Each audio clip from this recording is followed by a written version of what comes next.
Right, guys, how are we doing? Okay, so this is sort of an episode for the podcast, but it's sort of generally just a conversation that I'm having with my good friend Chris.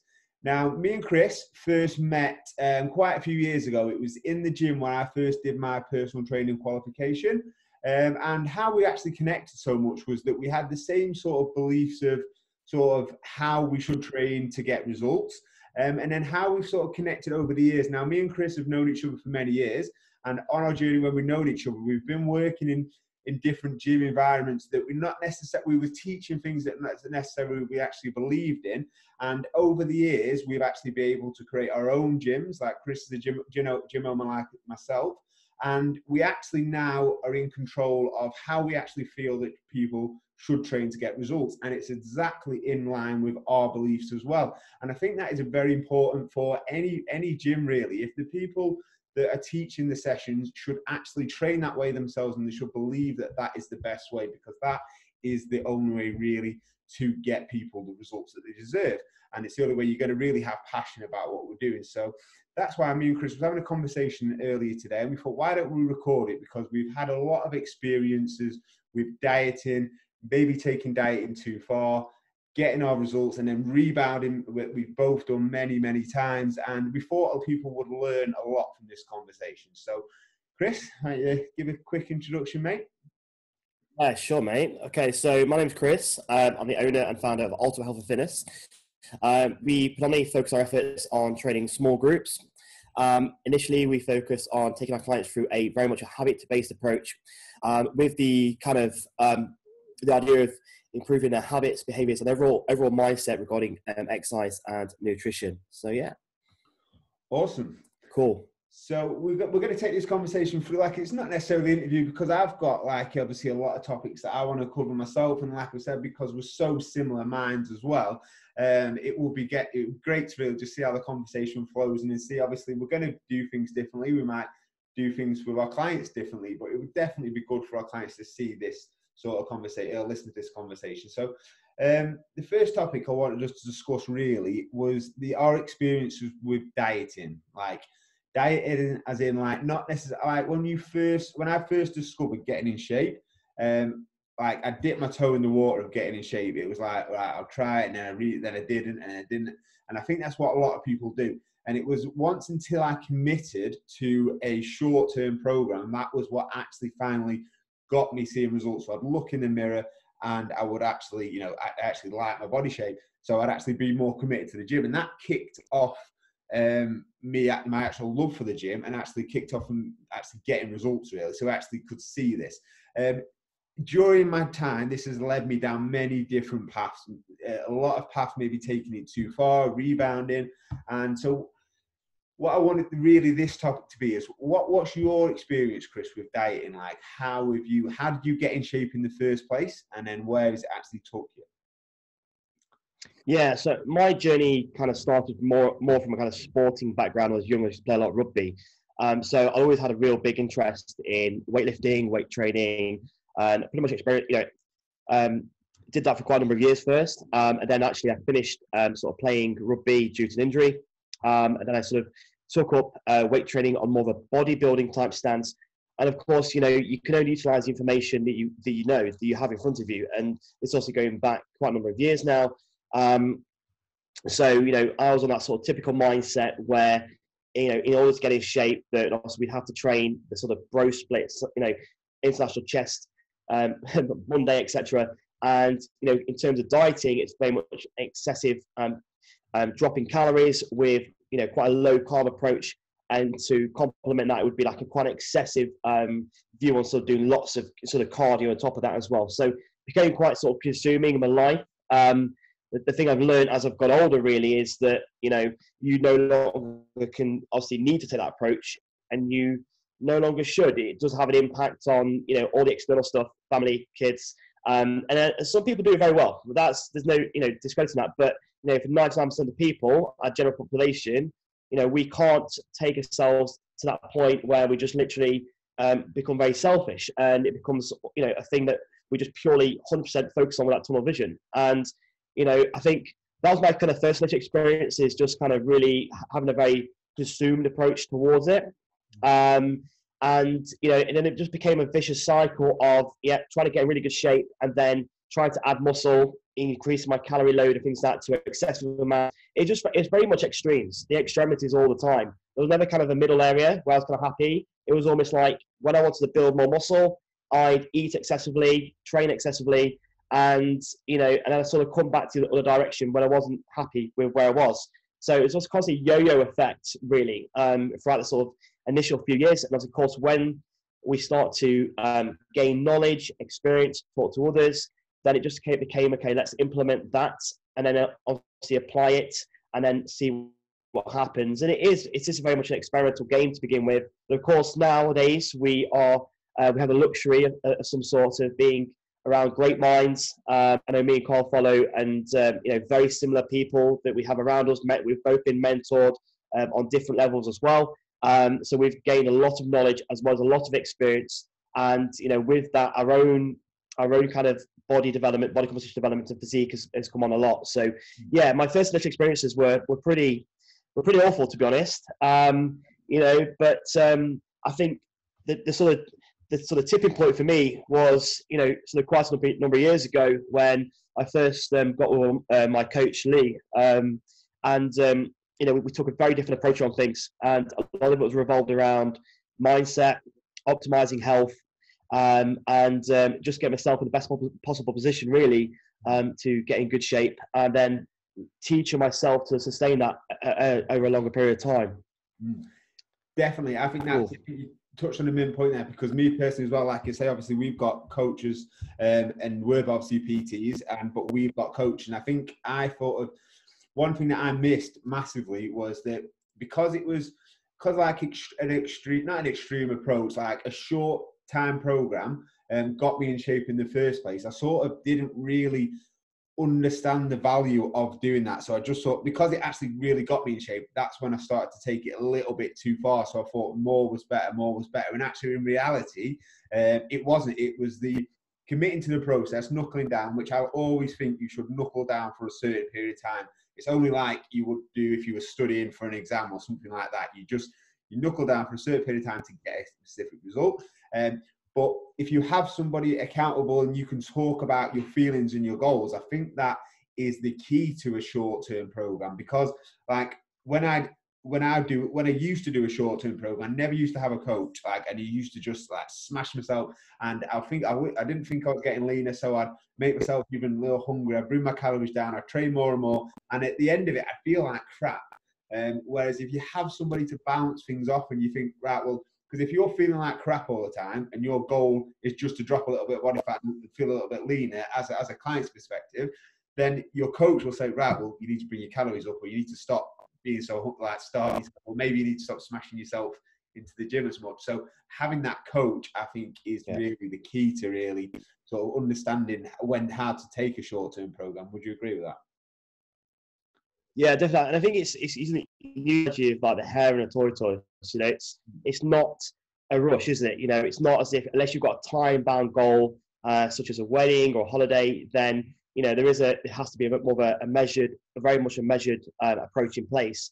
You do have to dial in quite a lot more, but it's understanding that is a short-term thing, but we need to make sure you're layering stuff in, like developing better habits and routines, behaviors that's going to help you sustain that as a long term. But it's also accepting to yourself that, I think having acceptance is that if you do get extremely lean, then you have to know that you can't, unless you're genetically gifted, then you're not going to be able to sustain that long term. And I think it's important at this moment in time to differentiate, getting lean, but getting shredded, because a lot of people think their goal is they see that guy on social media and they get absolutely shredded to the bone, probably 5%, 6% body fat, and they see that as their goal. And that's very different from just getting lean, isn't it? In terms of 10%, 40% body fat for a guy, you will look pretty damn good. And to get to that point in time in that physique, you don't have to go to them extremes.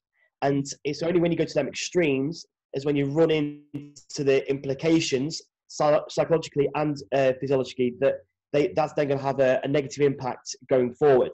And also we're going to talk about that a little bit later on, aren't we?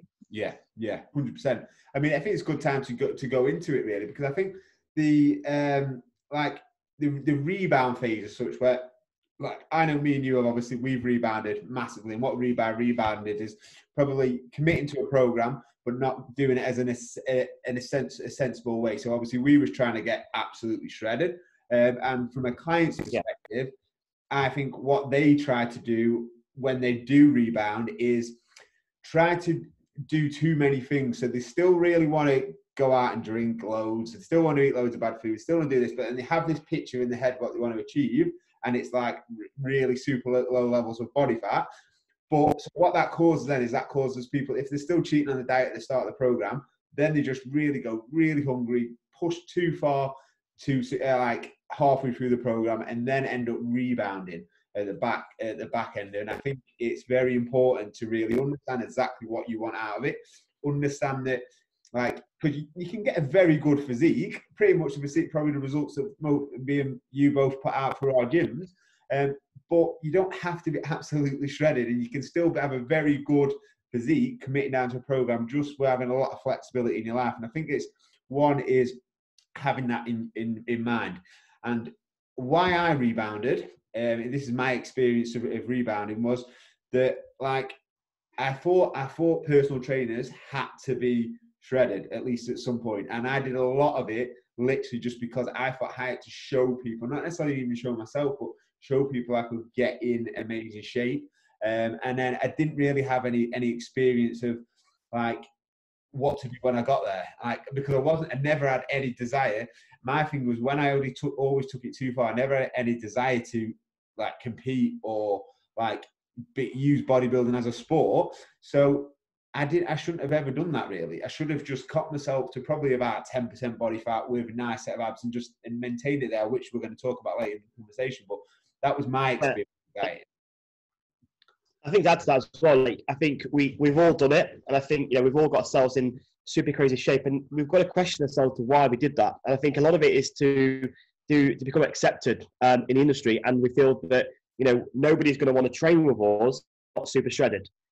When quite the opposite is sometimes true. I don't. I personally think that you should be in good shape. You should represent your brand well, and obviously preach, not preach, but show what you preach. Essentially, I think that's really important. But you've got to think that when the majority of us get into that shape, and I'll say years ago I competed, I know how much I suffered, and I know how much everything around me suffered. Not only was I physically exhausted, my mind was completely focused on food, it was focused on training, it was focused purely on that goal. And you do not realize at the time that how much that impacts on your whole other aspect of your life. So your work, your ability to function, your health, which is a whole subject in itself, and your family. And I think that was the kind of tipping point for me, is that, this is not the way forward for me, because it's having such a negative impact on everything else around me. And that's when I started to think that I need to have some balance in my life, and not worry about the fact that, okay, if I go and have a off-plan meal, or what I've called a cheat meal, that I view that as a cheat meal, and it's like it becomes a binge. It's almost like a fancy word for a binge, a glorified word for a binge almost. People use that to just kind of cover the fact that it's actually an unhealthy relationship with food. And I think that's one thing I focus on with our clients, is that building up that healthy relationship with food. Don't look at food as it's good. Don't look at food as if it's bad. Obviously in our diet, we want to make sure we've got health promoting foods, wholesome foods. We have to value that, because that's going to give our bodies the essential nutrients to obviously function optimally from inside out. And that's a starting point, but we have to give ourselves a bit of flexibility there to account for social life. Although our social lives at the moment are pretty non-existent, but in normal circumstances, it's very much a part of what we do. It's a part of us, and it's not then thinking, oh, I feel guilty, or get anxiety about going out. I mean, I can remember going out for a meal, and I was literally looking at the menu. I was miserable, because I just think, I can't eat that. But looking back on that, I'm thinking, that's crazy. The impact that had on my mental health was absolutely crazy. And now it's like, I don't have to really look at that in that way, and I can still maintain a relatively good body composition. I can have a beer at the weekend, but it's like, say, all in moderation. And it's just learning how to balance things. It's like, okay, well, I'm going to have a couple of beers this weekend, but I'm certainly going to be training Sunday morning, or I'm going to get an extra few steps in to kind of almost counteract that. And it's not an effort. It's not an effort to do that. That's how, it's becoming intrinsic with that sort of stuff that makes a big difference.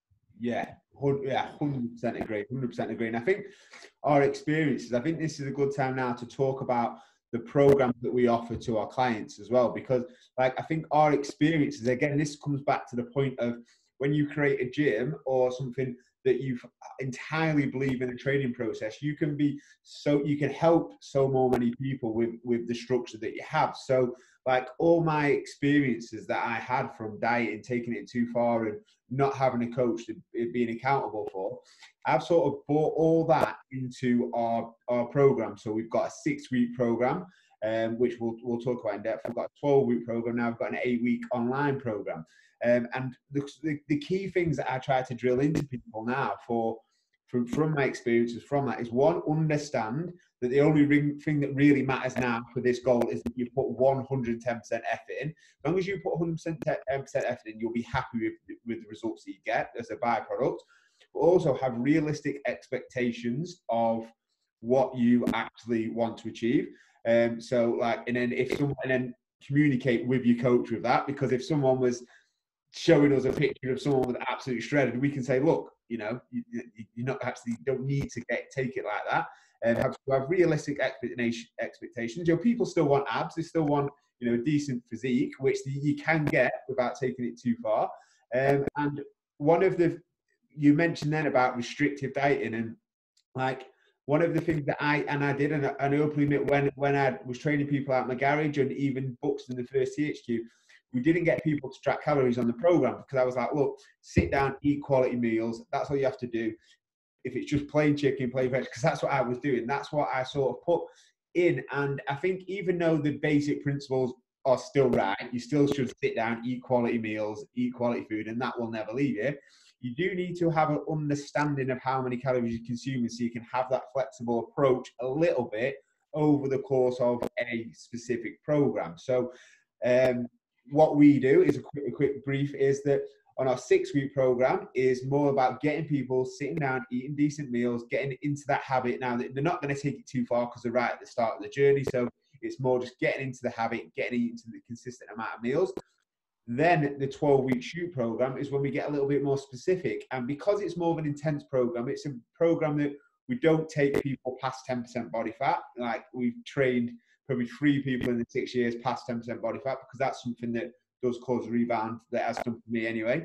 And that's when we get people to track calories, because it's more of an intense program, because it's going to really get them their final push and their final result. Then we get them to track calories, so they have that little bit of flexibility. And that was the experience that I learned from not tracking calories, because every time I dieted before I rebounded, I didn't track calories. I just ate well, right?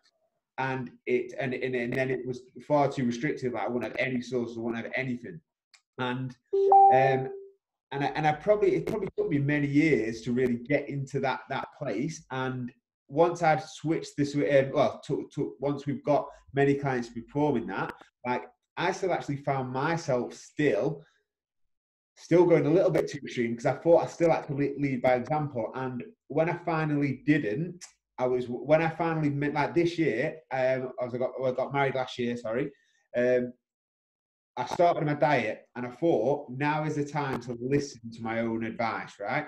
I need to get a coach so I don't take it too far. I need to track calories this time so I can have more flexibility. And I need to make sure that I maintain it this time. And I have maintained it this time, because I took myself to like 10% body fat, and then I held it there. I didn't push anymore just to be super shredded. And I think one of the reasons was I didn't want to have no energy on my wedding, so that helped. But I had a coach and explained my goals to him. I said, look, I don't want to rebound. I always rebound. So he was happy for me to stay there. And because I had another personal trainer, I was saying happy for me to stay there. During this time, I was still having a little bit of drink, and I didn't drink towards the last 6 weeks, but I was still having a lot more flexibility. And I think when I actually finally listened to all the advice that I was giving myself, I actually maintained the result. And I think that's sort of the experience. So tell us about the programs that you do, Chris, and how that's sort of been a reflection of what you've learned over the years. Yeah, so with Ultimate Health Fitness, we are pretty much kind of renowned initially for our 30-day reset program. And as I mentioned at the very start, is that this program, you know, it is essentially all about changing habits, improving people's mindset, improving people's education and knowledge around sort of nutrition, training, giving them the hows and whys essentially, and really sort of letting them sort of saturate all that information and obviously apply it in a very step-by-step way. Because I think, like you said at the beginning, a lot of people, you know, has this all or nothing approach. It's like they give everything or nothing at all. And the most success is going to come from, and in terms of getting results, is going to come from, you know, again, applying that sort of tortoise and hair strategy. So try not to be the hare that just kind of rushes off and dives before they get to the line, and then where their hair sort of goes past. You know, it's about sort of taking one step at a time, focus on one thing at a time. So it's obviously looking at, okay, what's that client's biggest limitation? What's their biggest struggle, biggest challenge right now? Okay, what step or action step can we implement to help them overcome that? And then that might be a case of looking at their behaviors around certain things. You know, is it the fact that they are, you know, having nighttime nibbles? Okay, how can we overcome that? You know, without kind of pulling back and restricting them too much. And then looking at that and change behavior, you know, looking at behaviors and habits over that first initial sort of 4 weeks. And whilst we're in the gym, we're looking to really improve their skill level, you know, of executing certain movements. You look at the main key movements. Look, you know, we're also talking about weight training here, strength training, looking at compound movements and helping him improve that over that period of time as well. But I think, you know, overall, like yourself, Carl, and for me having a coach, is that, you know, it's that accountability and that support is, you know, is worth 10 times what you invest. You know, I think the people that relate best to this is the people that are, you know, things that are, you know, directors in businesses or, you know, financial, corporate, whatever it might be, you know, that have mentors. You know, if you look at, you know, people like Steve Jobs, you look at, they've all, Richard Branson, they all have kind of people, you know, advisors, mentors, coaches. You know, it may not be on that their particular industry. It might be on mindset. It might be an NLP coach, but it just shows you that we all require, you know, that sort of accountability to support, accountable to, and someone to help reassure us, because we all have that feeling of self-doubt and overwhelm and anxiety at certain points. That's part of humans as what we experience. It's how you manage and cope with those. And if you've got somebody there to help you guide through that, then your success rate will be tenfold of what it is right now. So yeah, in terms of like, in terms of our 30-day program, that's essentially what we do. And then on from that, we very much like yourself, Carl, is we have a 12-week transformation program. And it's, again, like yourself, we don't allow people to go onto that unless they've sort of laid the foundations. The way we kind of analogize this for a lot of our clients is that, you know, a house is only as strong as its foundations. So you've got to make sure you're digging strong foundations, looking at habits, looking at routines, looking at behaviors, making sure that emotionally, mentally, physically, and also from a health perspective, in the best possible place. And then you can take them on that journey, or then we take them on that journey of that 12-week transformation. And, you know, and that's why they get the results. It isn't just a case of someone turns up, okay, I'm going to do a 12-week transformation. It never happens like that. And the people that do that, like very much our experiences in the past, we always rebound back from that. And we get this picture where in 12 weeks after their transformation shoot, they're kind of gone back to their starting point. And as a coach, that doesn't define a success. You know, it's what they're like after, you know, 12 months after, a year after. When we see clients in a year's time or anything, and they're seeing that the fact that they're staying lean and they're eating, doing what we're doing essentially at the initial stages, then, you know, as a coach, then that gives us great satisfaction. So that's what it's all about for us, really.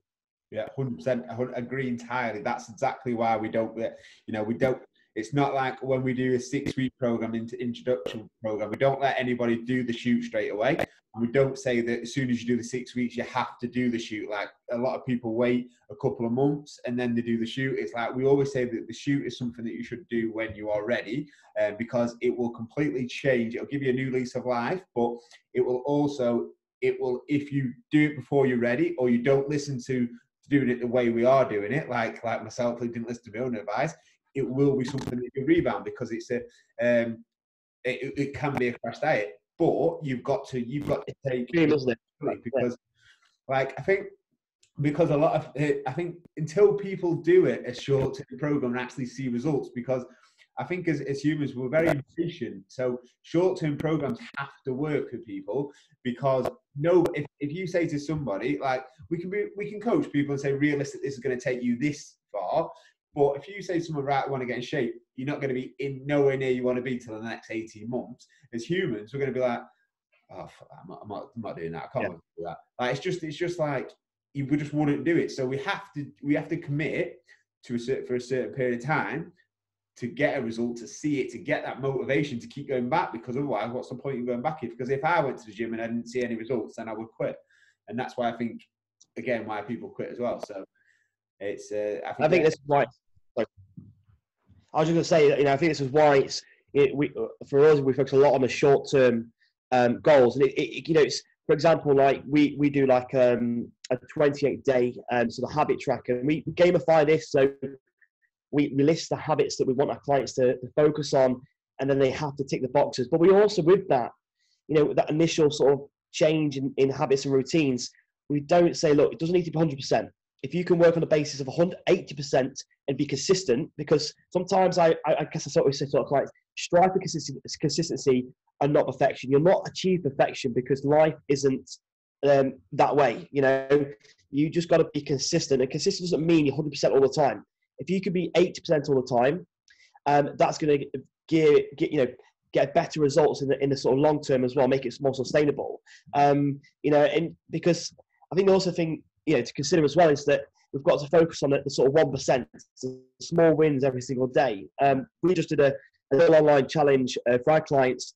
It was like a little 10-day challenge, and we just set them 5 things to focus on over the 10 days, and then each day they checked in at the end of the day with a little emoji on our group, and they just said what they've done and haven't done. So it was literally a combination of things like meditation, stretching, reading, just all things that focus on self-development, self-care, and productivity. So, if we can, we focus a lot initially in this period of time, is keeping the mind stimulated. So it's almost as a bit of distraction away from what's going off in a time. And that's very much how we do things a lot of time anyway. But, but with them sort of everyday little wins, they say, oh yeah, I read for an hour today on this topic, and I meditated, I stretched. You accumulate all these little wins, and all wins add up to big prizes, as we like to say. And it's so, rather than focusing on the mountain, because the mountain can seem like you get a lot of overwhelm, a lot of anxiety with that. It seems too far. But if we could just focus on that next initial step, then when we get to that next initial step, focus on the next step.